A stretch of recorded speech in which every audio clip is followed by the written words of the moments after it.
Hello, everyone. How are you today? It's early. I'm coming from Chicago, so I realize that 1 hour ahead makes a difference. So it's good to see everyone here. First of all, I'd like to thank definitely Dr. Anna Graff Williams and LearnNovation for her considering supporting this and the format. I also like to thank Dr. Ruby and Dr. Chang for their great work and inviting my ideas around what I talk about around learning cities and how I think about lifelong learning. And so in some ways I want to just right off the bat say that I want to invite you into a discussion, but I also want to invite you to think about lifelong learning a little differently. And I hope from this presentation that will occur. So first of all, we've had some really serious topics today. Really serious for the morning, right? So starting the morning. But I also think of lifelong learning as a serious topic as well. I think lifelong learning should be something that is not only critical and vital to us as individuals, but I think it also will improve our quality of life. Now, not to go too far to the point, but I have to bring in one philosopher that I really enjoy, which is Immanuel Kant. And Immanuel Kant talks about how we develop our intellect and how we develop our moral duty. And in some ways, the way he speaks about it is that we should treat each other not as means, but as ends in themselves, so to speak, for the good of humanity, for the good of society. And in some ways, when he talks about this duty, I also attach it to lifelong learning. So each of us have a moral duty to be lifelong learners. And so that's a serious topic in a way because I want us to all consider that and what that really means. Now, because this is morning and we want to kind of reduce it down, and it talks about how we need to reduce that down, I wanted to bring it down to a simple term. Matrix. Now, the way I use the word matrix, we're going to play with it a little bit today. So, one way of doing this, and I got to make sure I get this right.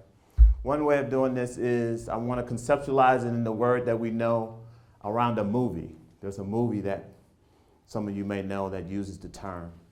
I also want to talk about it from its literal meaning, getting some meaning behind what that word might mean. And then lastly, I want to talk about it in reference to a model that I work with at the think tank, our educational think tank that we do at LearnLong Institute, which is around learning cities.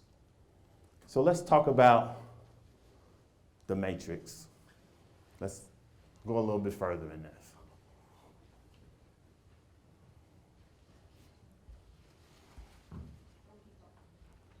I'll keep talking.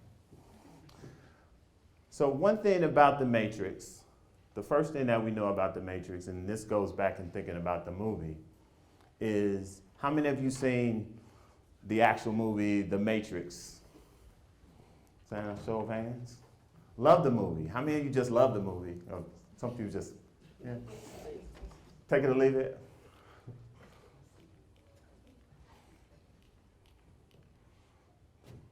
So one thing that came out of the movie, one part out of the movie, one of the classic scenes, and that, to me, I think what the movie is really about was about choices, about how do we make choices. And the classic scene is when Morpheus, played by Lawrence Fishburne, and sits across from Keanu Reeves, Neo, played by Neo, and he says that you have a choice, right? The choice between what? The red pill and the blue pill. The red pill and the blue pill. The blue pill, he already knows. He already knows it. He knows what that world looks like. He also has the same questions. It's the red pill. The red pill is the road of uncertainty, right? But that's the only way he's going to find out what the matrix really is. Because remember, Morpheus warned him and told him that no one can be told what the matrix is. They have to see it for themselves. And we know this in adult learning. We talk about this all the time. Experiential learning, hands-on training, right? Phenomenology. So it was this decision between the blue pill and the red pill, what was common and what was familiar to what is unfamiliar and what's uncertain. Now, this was the choice that he had to make in order to find out what the matrix was. I think in order for us to be lifelong learners, true lifelong learners, we also have to make a choice. I believe this choice is between education and learning. Education and learning. Some of us think, and some scholars agree with me, that we should think of education and learning as two separate domains, having roles and responsibilities for each. Education, we already know. We know it from our schools, our institutions, the credits, the degrees, the things that it offers us, the road that it takes us to, right? Learning, a little uncertain, because we use these words interchangeably, but learning is something different. Learning requires something that we don't necessarily know what the goal is. We don't know what that looks like, how we're supposed to do that, right? It's uncertain. So when we think about this, another thing made me think about education and bring this back. So we talked about the movie a little bit. Now let's talk about the literal meaning. So the literal meaning, we talked matrix, those who had high school Latin. Anyone had high school Latin? Latin? Any Latin people here? Oh, one hand, two. So one thing we know in Latin, that matrix is actually a derivative of the word mater. Mater meaning mother. We've been talking about mother today. And we use the word interchangeably when we say alma mater. Alma mater is nourishing mother. And we speak of this, and the idea is that the nourishing mother is to offer to her favorite sons and daughters that we call alumni knowledge, wisdom, and understanding. So there's something about this mother characteristic that we think of in reference to education and how we view it and how important that is. But I also want to think about how we think about mother just in our natural language. We think of mother in the sense of being nourishing, being supportive. I remember there's a gospel song actually, Shirley Caesar, when she sings, I'm not going to sing. This is not Sunday. I'm not going to do it. But she says, from the 9 months I carried you inside me, no charge. So that's something that we think about when we talk about a mother. But this mother is something different. This education mother is something different. This mother charges something. There's a cost involved. There's tuition, there's student loans. There's also certain promises by which we may not reach and attain. I'll tell you, this statue here, this is the statue that is in New York at the Columbia campus.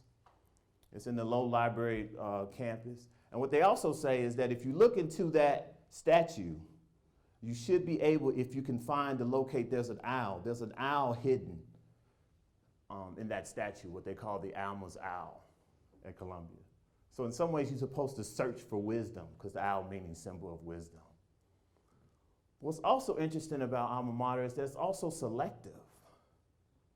We know that only 30%, a little over 30% of adults, 25 to 64, actually have a bachelor's degree or higher. So in some ways, this mother is not for all of us, this education matrix, if you will. So I pose that learning could be some alternative, some addition to that. Instead of us looking at education from the education mother, but we could think of learning as a learning family where all of us can be included. Because one thing that the alma mater, the nourishing mother, has left us, because we've have student loans, because we have certain debt, because we've even chosen degrees that we don't even know what to do with, or majors that we haven't even figured out if there's a job at the end of the tunnel. So in some ways, we've left malnourished. We've left misguided and in search for something different or some alternative because the promises that this mother offered us is not there. So this gets to the last part that I mentioned around the work that I do around the learning matrix or learning cities, and I talk in learning cities matrix. Now, this goes back to the idea I mentioned around education and learning being two separate domains. And not to say that they are not, I'm not posing them against each other. It goes back to our idea of saying they're both and. It goes back to our sense of saying how can we relate to both of them. The way I see it is that education has roles and responsibilities just as learning has roles and responsibilities. And we have to find a way to merge them together. The way I think about lifelong learning is that lifelong learning is an opportunity for us to be very clear and very focused about how we want our education to be. The way the model really sets out is that I think of learning cities as a combination between or an engagement between education and learning, an engagement between the cities or the communities or the families and how we as citizens, as individuals, can merge together and interact with each other. I also, just for the points here, those who are in adult learning, I also want to make some distinctions of some of the language that we use. I think we do need to make some distinctions between lifelong learning and lifelong education. Yes, there is some literature around that. Also the difference between experiential learning and experiential education because they have separate roles and responsibilities. And the reason I talk about lifelong learning, one thing I like about lifelong learning is that it gives us an opportunity to be our own success stories. Success stories where we can see people who have chosen the path and become successful, and they can become iconic. They can become roles by which we can all find better ways by which we can educate and learn together. And the work that I do with the LearnLong Institute is around thinking about this. So where are we now? We're at this point of where I'm urging you to choose learning. Choose learning first, because I believe that the choice of learning, first of all, gives us the confidence to face our fears, to face uncertainty, and to become authentic in who we are and what it is that we really want. I also think that the choice of learning gives us the critical thinking skills to ask the right questions. Ask the right questions of your institutions, ask the right questions of your cities, ask the right questions of the environments that's supposed to be supportive of learning. Lastly, I believe that the choice of learning relates closely to our clarity. It gives us clarity. The kind of clarity that allows us to see education in a different way.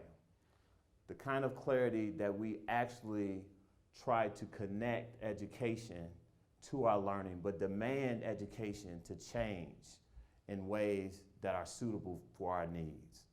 And in some ways, we look at those who are interested in reforming education.